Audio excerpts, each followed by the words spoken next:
way to my old friend of mine. I'm her caretaker for 4 hours every Saturday. My name is Myriah Cross. I'm 38 years old and I live in Pittsburgh, Pennsylvania. I've been living here in Pittsburgh for almost 2.5 years because I lived in Texas for 11 years, but I was born and raised in New London, Ohio. I pretty much had to start over because I was with a person for those 11 years in Texas that I thought had my best interest, and it didn't turn out that way, and I had to leave. Not getting into details. I have 10 sisters and brothers from India, Korea, and El Salvador. 5 sisters, 5 brothers. We're all adopted, and we were raised in the small town of New London. My dad was pretty much a travel salesman, but he owned a crossed-over sales plumbing company. And my mom, she was a teacher who taught all over the county and other places and stuff. She was a very smart person. She was like a mathematician pretty much. She didn't really need a calculator. And she owned pretty much her own little company called Covey of Quails, where she went around. We went around all over the state in West Virginia and sometimes India. I think it was probably in Indiana, pretty much all over the surrounding states to do craft shows. It was an interesting time because, we lived out in the country, pond in the back, brick house. My neighbors had cows, my other neighbor had horses and stuff. We pretty much lived a country life, minus the bad times and stuff, but for the most part, we were blessed. We all went to school in the small town of New London, and we all graduated and whatnot. And a lot of my siblings went to college and graduated and stuff, so my parents did the best that they could. We celebrated holidays, we had gatherings, we had our aunt and uncle come by and see us and stuff, and we were pretty active in school, especially me. I was active in school, softball, track, show choir, and all that stuff. I wasn't really the best student, but when it came to the extracurricular, I loved it. I loved my friends and everything. I've been singing since I was really young. I think since I was like 8 or 9 or something. But my music teacher, Mrs. Gregory, she was the one that saw the potential in me, and she helped me thrive in music and whatnot. My parents were very supportive of my music and all the extracurricular and all the sports and stuff, and they went to all the games and all the concerts and everything. They were wonderful parents. Me and my little brother were the only black kids in the family. We weren't your ordinary kind of family. So when we had for example, when I had a cross country meet and I had an injury, I think I was hyperventilating or something, and my mom and dad tried to come up and try to help me, and people were pushing them away. So they were waiting for her parents to come, and I was like, those are my parents.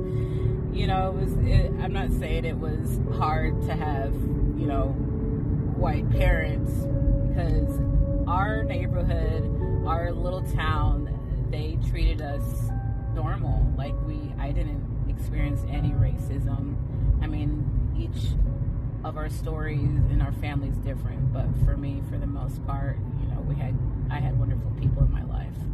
Sheltered us a lot, but we had wonderful people, growing up. My dad was pretty much the rock of the family. Everybody loved Dad, and everybody loved Mom too, even though she was more strict. And as we were all growing up, we had different experiences with her, good and bad. But if it wasn't for her, I don't know where I'd be. My dad, he had health issues. You know, he had diabetes and everything. And so from time to time throughout my life, he had issues, and a couple of times he went to the hospital. It was really hard. But other than that, like, he worked so much and he loved everybody in the family. Like, he was the most wonderful guy you could possibly meet. And everybody loved him. You could talk to him for like a few minutes and it'll be as if you've known him your whole life. And my mom, she was like the smartest person I know. Like, she knew everything about history, science, math. Like, math was her number one thing, and she helped a lot of kids and a lot of people graduate to a point to where a couple of them came to the house and wanted to see her and thank her. Yeah. The beginning of the summer before my senior year, my father unexpectedly passed away. I was the one that saw him first when he was found, when he was mowing the lawn. We were all devastated. I was so devastated. Especially my mom. It affected us all in different ways, But my mom, I think a lot of herself died with him that day. He was the reason why I got into music so much, and he was a good singer himself. In church, he had a great opera voice, and he really inspired me to really be part of the music world. After I graduated high school, I wanted to go to the American Musical Dramatic Academy. That was in New York. I was looking at that school for a long time, but my mom wouldn't let me because she said it was too far away, and she brought up dad and stuff, and so I didn't want to fight her on it, so I just decided to go to Cleveland State University. I was only there for a few semesters before I dropped out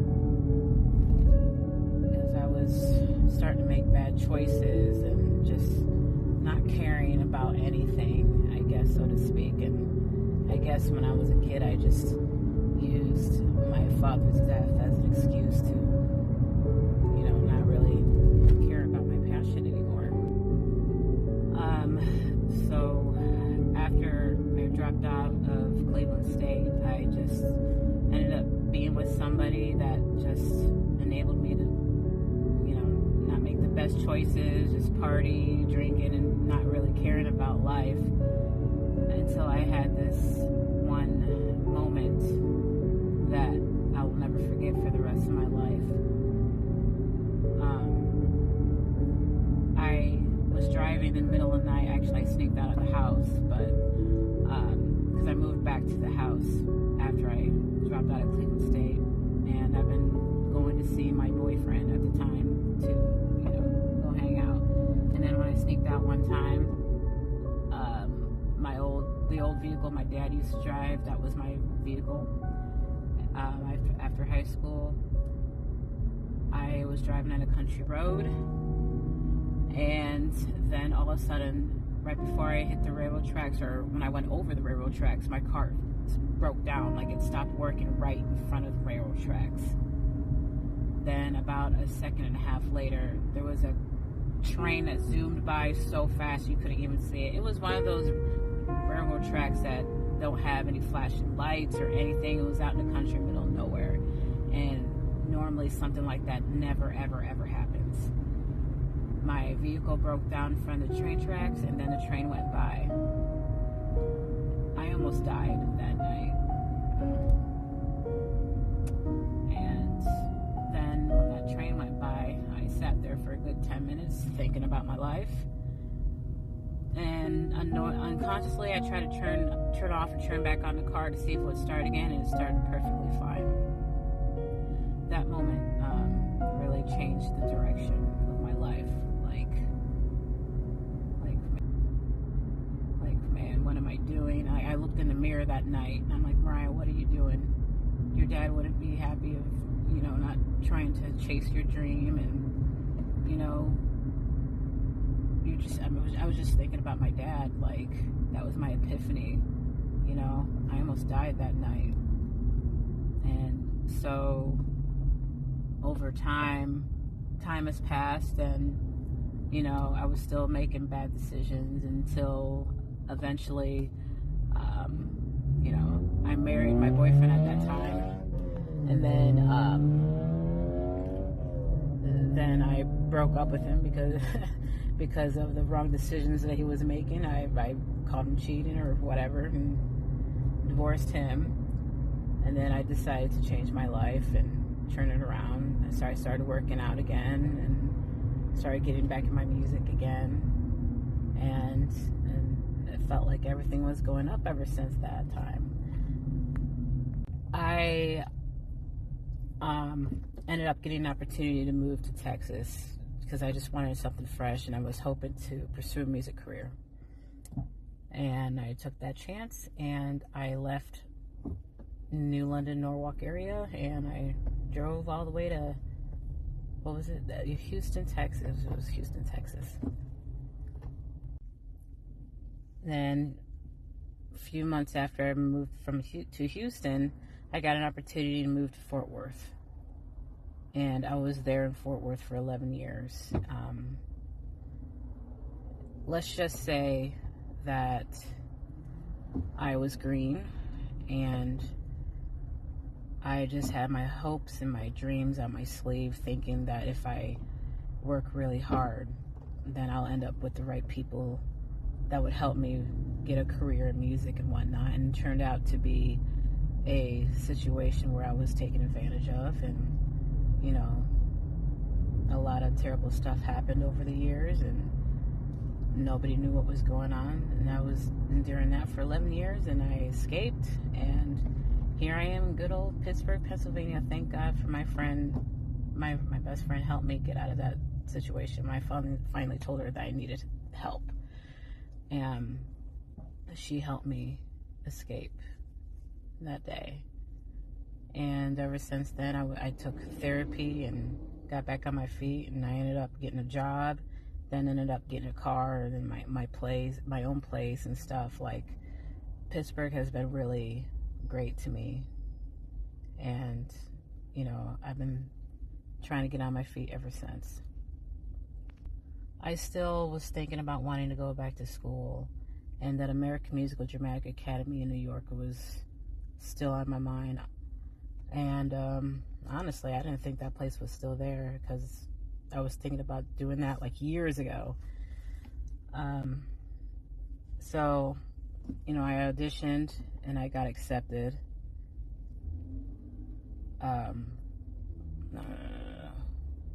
Yeah, I auditioned for that school in 2024, and not only did I get accepted, I got a scholarship.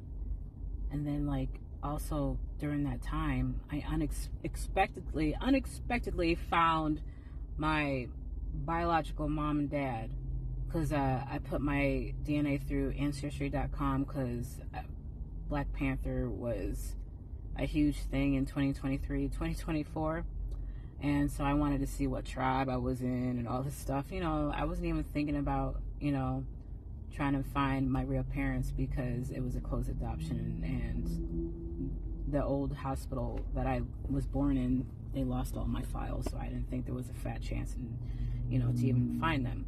And unexpectedly, I found my biological mom, and then I found my dad first, and then I found my mom. And so that was a wonderful experience, actually, because my mom, she's been trying to find me for years, and I had no idea. My dad didn't know I was even alive. Didn't even know. It turned out to be a positive reunion, and I ended up, going to see my mom went to come see me. She drove all the way to Pittsburgh, and we we were reunited, and it was one of the best moments of my life. And then eventually I went to go see my dad, who lived in Iowa, and that was a wonderful experience too. Yeah, and it's just a lot of blessings have been happening, and not only getting on my feet, but trying to make my life better. I mean, I'm getting close to 40. I'm not getting any younger, and I've been wanting to go back to school. And it's and the school is really, really expensive. So last year I just put it on hold because my credit score was bad and I didn't have a lot of money. But this year, now that my credit score is in a good position and I no longer have collections on my credit report, then I'll be able to get a student loan and go to my dream school. Some people are very supportive. A lot of my Facebook people are very supportive. My family is supportive. But there's some people out there why would you waste your time on going to school? You're almost 40 years old. And you can just do it without getting a degree. It's something that I want to do. I want to accomplish this. I want to finish what I didn't.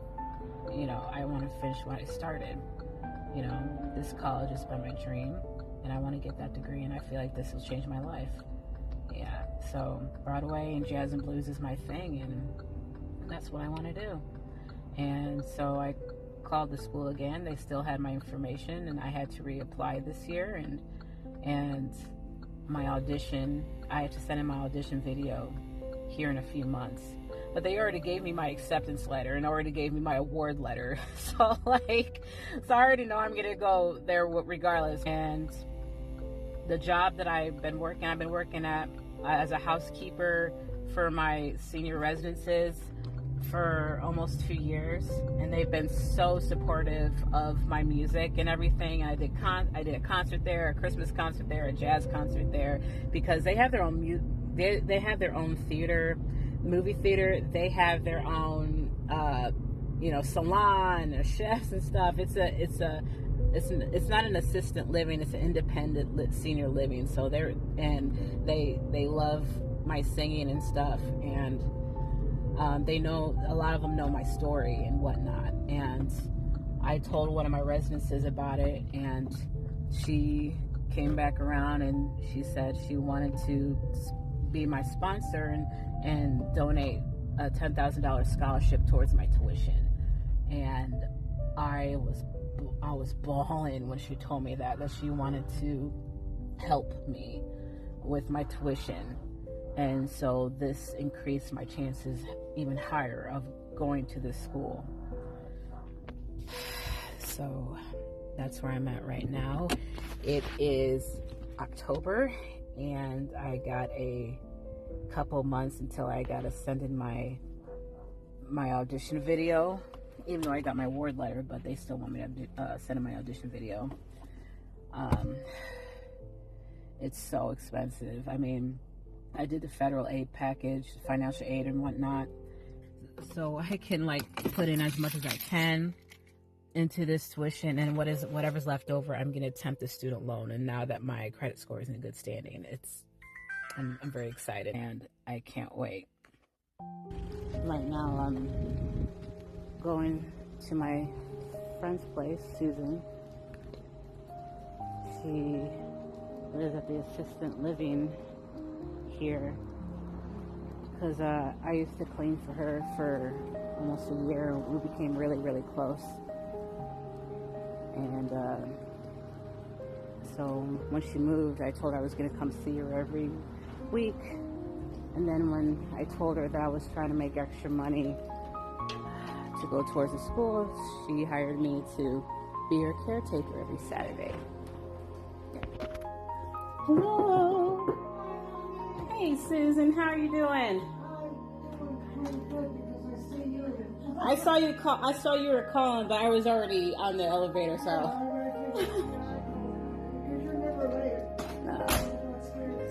Oh, no. If something would have happened, I would have let you know. I'm going to get her mail and her menu for the week. You know, one of the reasons why I am making this little journal document thing is because it's more for me, but if anybody else, gets something out of it, that's cool. But I just wanted something to look back on and how I got to this point. I've been talking to a pianist for the last, I've been trying to contact him for the last couple months, and then I finally got in contact with him a couple weeks ago. And I went to the restaurant that he was performing in, and he sat down and spoke with me, and the skies above you.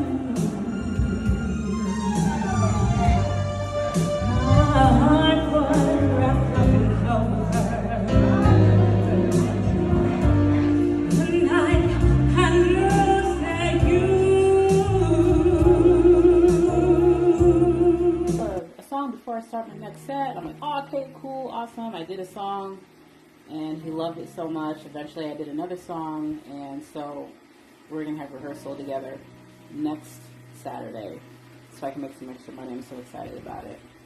It's like my journey towards my dream. Every dollar that I make is gonna go towards school, and besides that, I gotta save money to continue paying for my car note and to continue paying for my insurance while I'm at school, because I'm not taking my car to New York. I'm leaving it with my friend.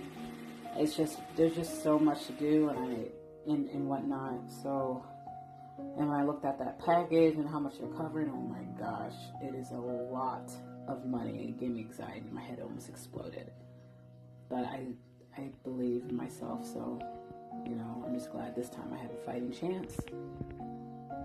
Okay, now I'm all done. So now I'm about to drive to the gym. I think, yeah.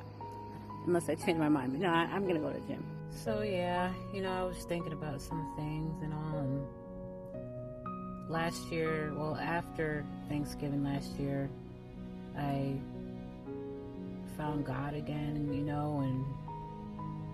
and I got rebaptized this year, and I just have a new lease on life and stuff. And if it wasn't for my faith, I don't know where I'd be.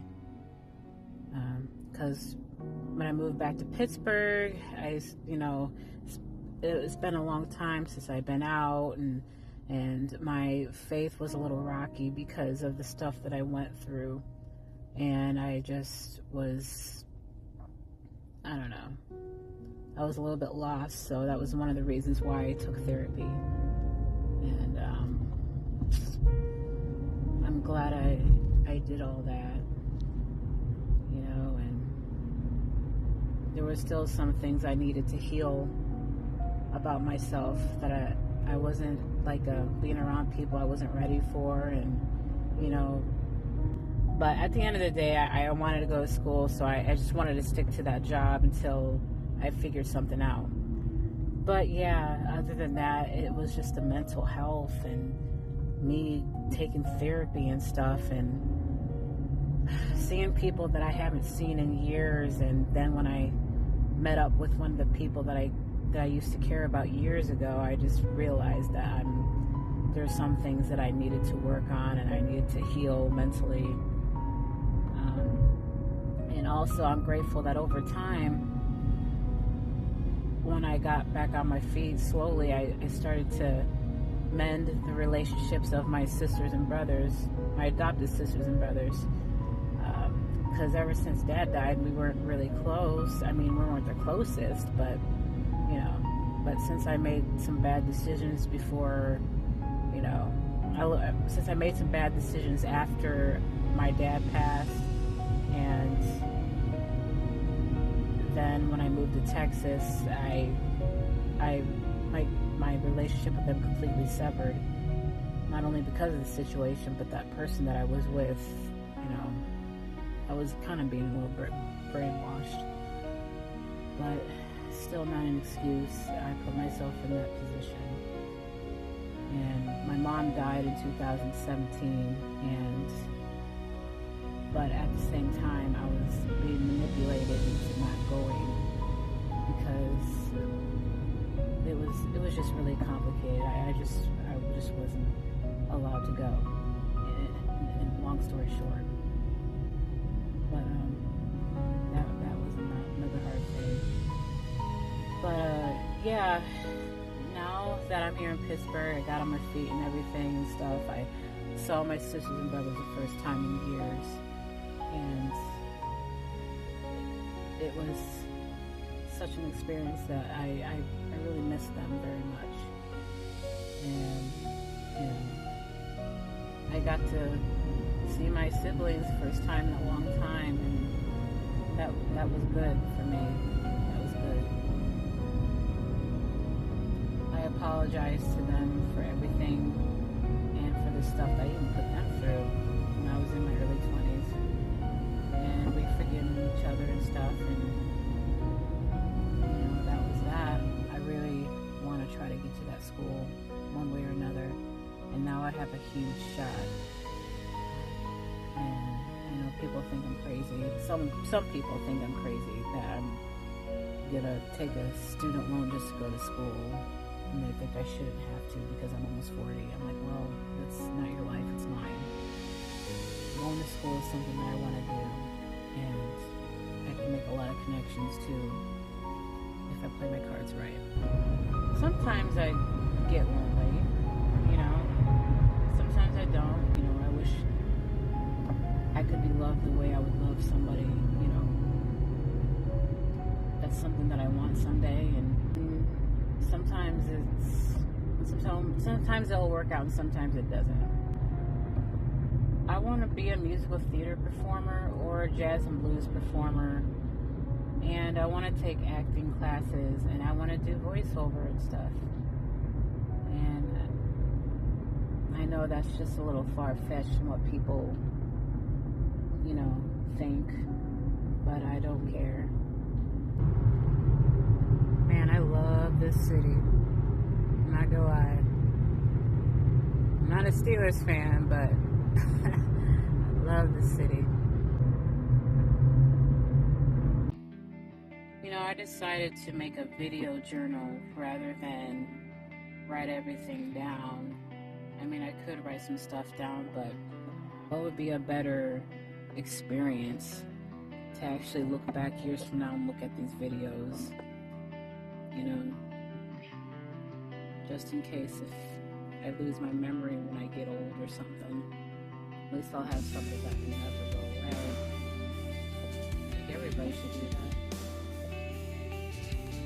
Okay, I just pulled up at the gym. I'm probably gonna be on the treadmill for like an hour or so, maybe 2 hours, just depends. I just listen to an audiobook and I just be on that treadmill. And yeah, thank God for this 24-hour fitness place. It's like 8 minutes from my apartment. So yeah. Alright.